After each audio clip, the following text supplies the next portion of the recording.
Algebra 2A kids, this is 4.5 notes, so we're going to do all the odds. The good news is there's a little bit of a review too. We did this for the most part in Chapter 3, but a little bit of a reminder. So last week videos were talking about factoring. We were factoring trinomials into two different binomials typically, unless we pulled out the GCFs, but it was factoring. Okay. So this week we are actually going to solve quadratics by factoring. Now don't forget, anytime that you're solving something, you need an equal sign. If there's no equal sign, you can't solve it. Okay? But this time, I'm looking for an equals 0. Now in Chapter 3, we just kind of guessed and checked. You may notice that I'm going to give you one of the two answers. P equals 1. If I were to plug in 1, this would say 1 minus 1 times 1 minus 2. Because I took P and I plugged in 1. 1 minus 1 is 0. 0 times whatever this is going to give me 0. So that means this is one answer. Now, it's not always going to be so easy to guess and check. So here's another way of doing this. I've got two things that are being multiplied together, and I want the answer to be 0. That means one of those things needs to be 0, because 0 times anything is how you get 0. So here's what I'm going to look. First, I'm going to look at this. How do I make this 0? Well, 1 minus 1 is 0, okay? How do I make this 0? Well, 2 minus 2 is 0. So those are my two answers, and I'm done. Now here's another way of thinking about it, because it's not always going to be that easy too. You could take these two things and set them equal to 0. So for instance, P minus 1 equals 0, and P minus 2 equals 0, and then solve. These are one-step equations. Add 1, and here's where I get P equals 1. Or over here, add 2, and here's where I get P equals 2. There's my two answers. Again, with something this simple, I didn't expect you in Chapter 3 to show your work, and I don't expect you to now if it's that simple, but it's not always that simple. So for instance, go down to number 3. Most of you could probably figure out this answer right now. R equals negative 2. Because negative 2 plus 2 gives you 0. But this one's a little tougher. How am I going to make that into a 0? Oops, sorry. Well, I'm going to take 2r minus 3, and I'm actually going to set it equal to 0 and solve.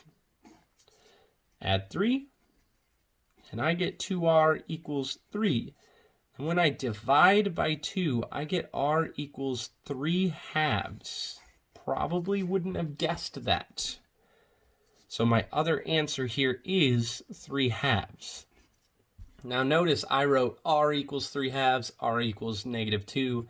Sometimes you'll see them written just with I wrote a negative 3 halves, r equals positive 3 halves, comma, negative 2. Just a shorthand way of writing that. Okay, now numbers 1 and number 3, those were already factored for you. Notice they were in the whole two binomials thing. Usually you'll see something like number 5. You have a trinomial equals 0. Now, the quickest and easiest way, in my opinion, for this is solving it by factoring. We also did quadratic formula and other things, but factoring is going to be quick and easy here. Based on last week's video, there's no number in front, so you can do a t-chart. I need two things that add to 9. Multiply to 18. Remember, they add to the middle, multiply to the end. Those two numbers would be 6 and 3. Fantastic. Since there's no number in front, you can just put n plus 6, n plus 3, and you factored it. Look, quick and easy. But then the added step here is to take these two things, set them equal to 0, and you would get negative 6 and negative 3. Again, in Chapter 3, typically when there was no number in front, we just took the opposites. The opposite of positive 6 is a negative 6. The opposite of positive 3 is a negative 3, and I'm done. Now let me show you something. If I were to take either of these numbers and plug them back into this original thing, so n squared plus 9 times n plus 18 equals 0. If I were to simplify this left-hand side, let's do it. Just for fun. Negative 3 squared. Well, a negative 3 times a negative 3 is 9. 9 times negative 3 is negative 27 plus 18. Do you know what 9 minus 27 plus 18 is? 0. Hey, look, we were right. That means negative 3 is an answer. If I did the exact same thing with negative 6, I would get 0 equals 0. All right, so you factor, set each part equal to 0, solved. Done. Look at number 7. Again, it's not factored, so we can do that first. T-chart. I need two things that add to whatever's in the middle, which is negative 2. And two things that multiply to whatever's on the end, which is negative 3. Because again, I have no leading coefficient, so that makes this a little easier. So my two numbers in this case would be negative 3 times 1. Because negative 3 times a positive 1 gives me negative 3.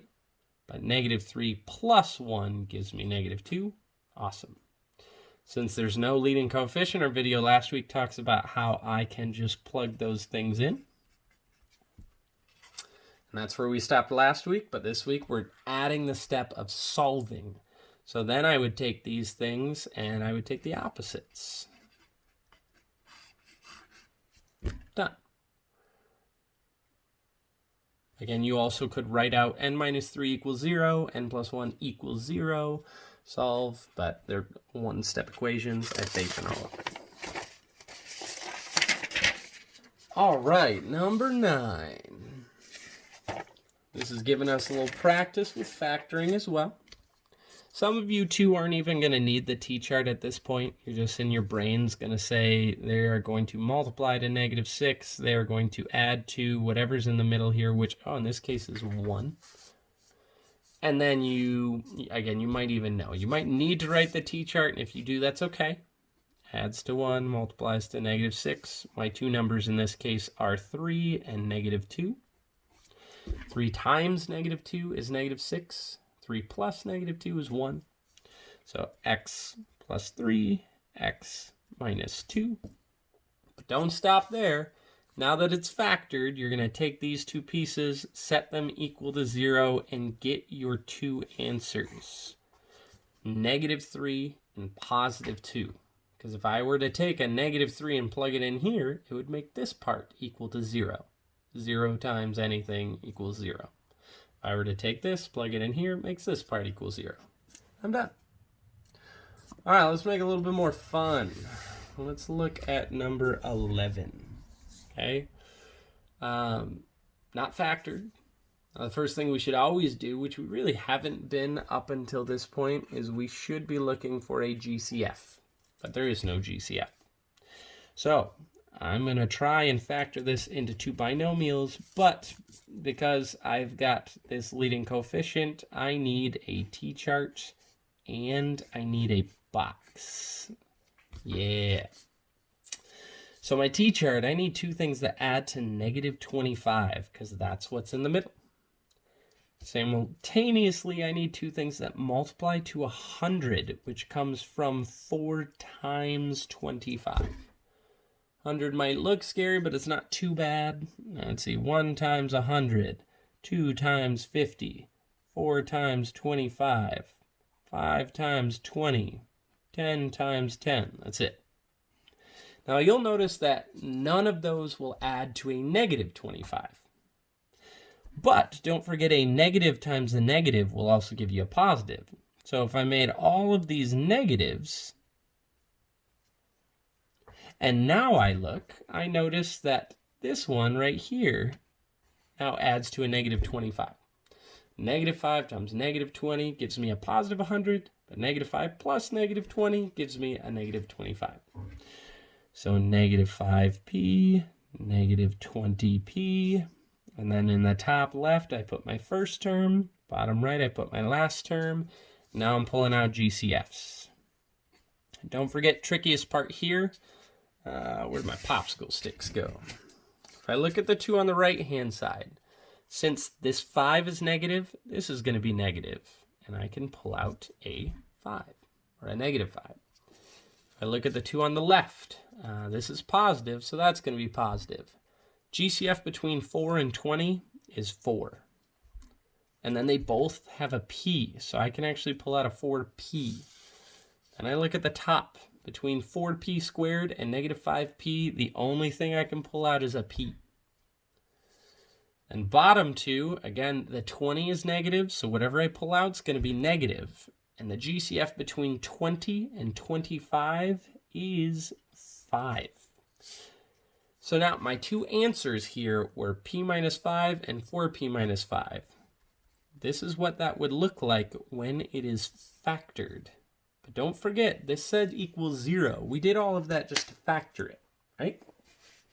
Okay, so now I've got to take these and find the answers from these. Let's do the simple one first. P minus 5, we just take the opposite of that and we get a positive 5. But 4p minus 5 is a little bit more difficult, so you probably want to go off to the side, set that equal to 0, and then actually solve by adding 5. 4p equals 5, and then when you divide by 4, you get 5/4. I don't care if you want to write that as a decimal. 1.25 is fine. I typically leave them as fractions because why not? Those are my 2 answers. Done. Okay. A lot of work, but we can do it, just like in chapter 3. So look at 13. You might start doing this with the T-chart in the box, and you start getting frustrated because they're somewhat larger numbers. And then I would say something like, you should have looked for a GCF first, and then you might kick yourself because it's going to make it easier. You can actually pull a 3 out of everything there. Then I'm left with 2x squared minus 7x plus 3.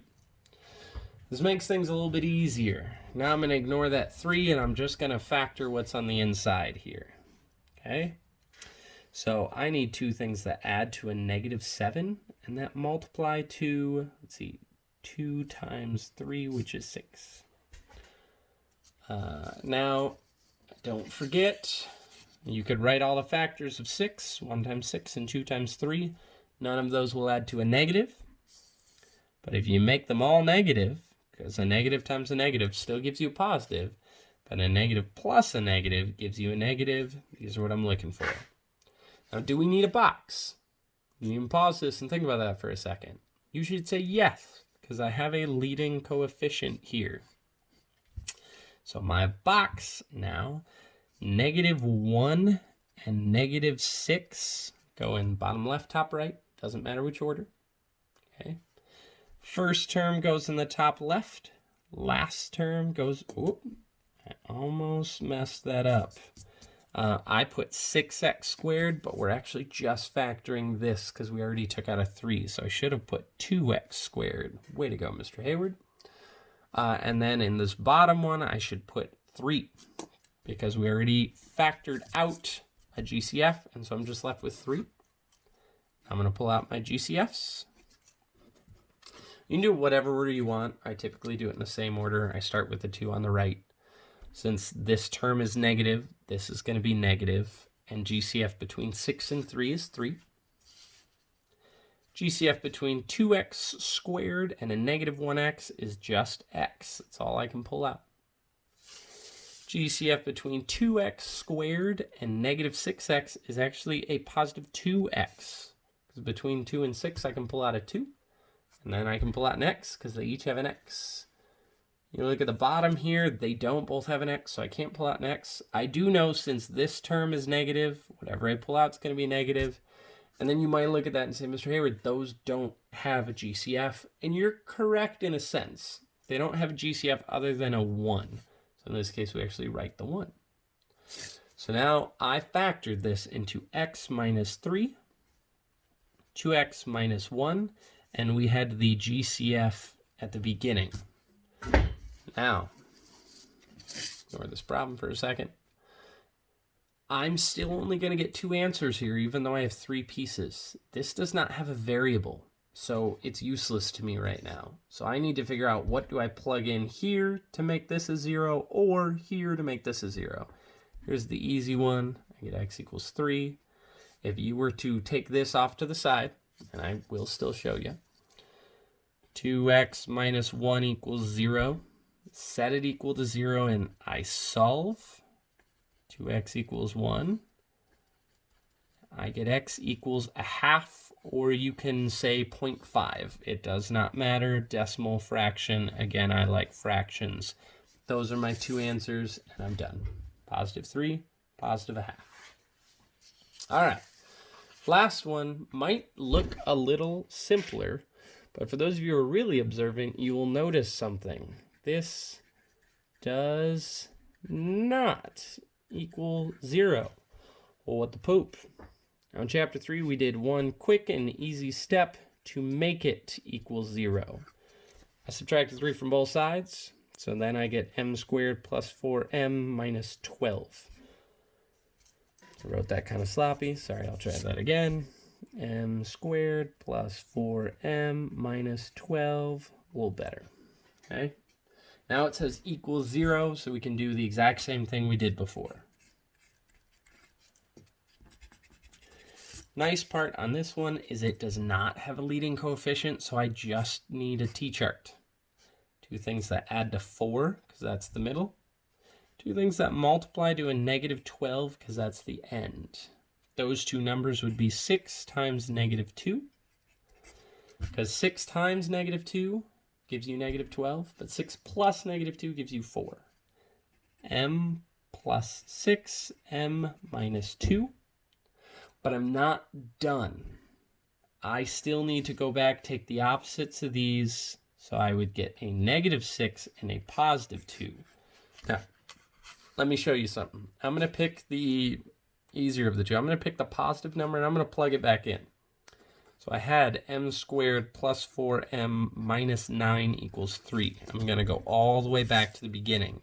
And I want to show you what would happen if I took either of these answers and plugged them in. Let's plug in 2. 2 squared plus 4 times 2 minus 9 equals 3. 2 squared is 4. 4 times 2 is 8. Do you know what 4 plus 8 minus 9 is? 3 equals 3.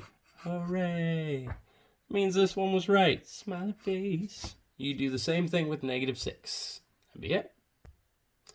All right, so short recap there. You make sure it says equals 0, factor, set each piece equal to 0, and solve. And you're done. You've got the evens for practice. I will post a video of the practice ones on Wednesday. Wish y'all luck.